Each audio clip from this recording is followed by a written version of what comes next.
సుమలత ఏ తండ ఇంత బయట నీకు కూడా భూమి ఎన్ని ఎకరాలు ఉన్నది 2 ఎకరాలు 2 ఎకరాలు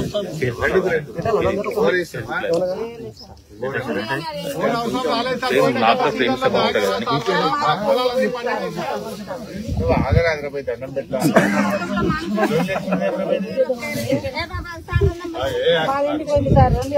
ఏం పేరు సూరమ్మ ఎక్కడ ఉంది భూమి 2 ఎకరాలు వేస్తే మంచినీళ్ళు వస్తలేవా దండాల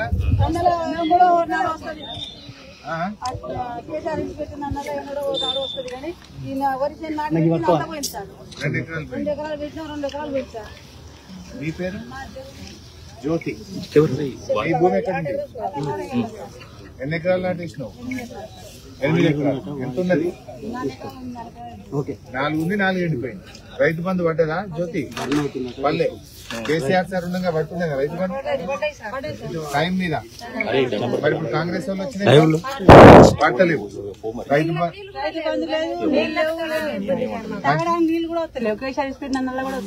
కేసీఆర్ సార్ ఉండగా వచ్చింది ఎట్లా ఇప్పుడు ఎందుకు వస్తలేదు కాంగ్రెస్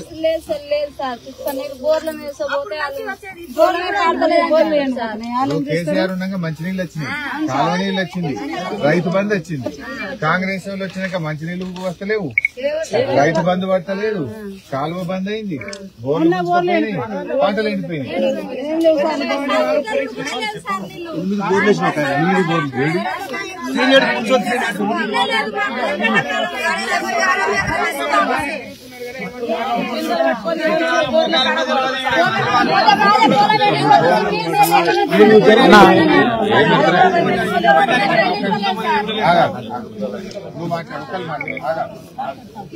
రైతులకు పంటలు ఎండిపోయినాయని ఇక్కడ చూడడానికి కూడా రాలేదు సార్ ఇంతవరకు ఎమ్మెల్యే కూడా ఇప్పుడు దయాకర్ సార్ ఉన్నప్పుడు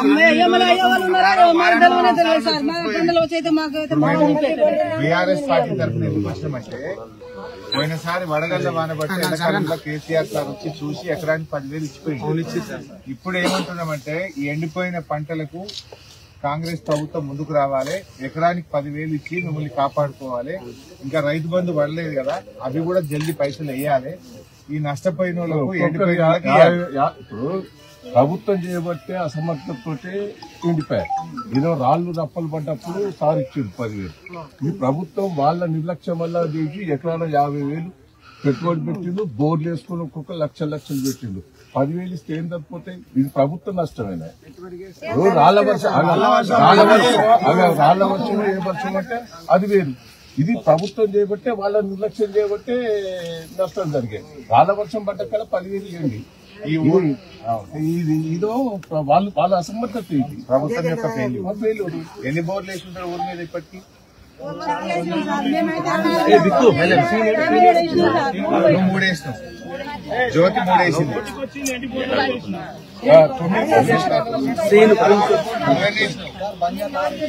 నువ్వు 4 బోర్లు వేసినావు, నరసింహ 5 వేసినావు, నువ్వు 4, విజయమ్మ 4 వేసింది, నరసింహ 4 వేసింది, జ్యోతి 3 వేసింది. నీ పేరేంది?